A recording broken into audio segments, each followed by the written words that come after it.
I'm Peach, and this is Bill Shaw. Sure.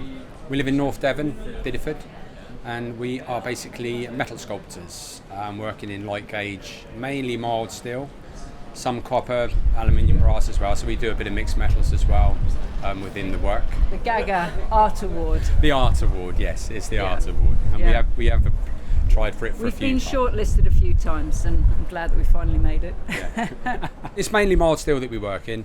That's our main material, and then of course the galvanizing process is absolutely perfect for it, because you can basically create the shapes that you want to create without having to think too much about, you know, the material that you're using. But then the galvanizing, obviously, at the end of it, brings it all together, unifies the piece once you've actually created it.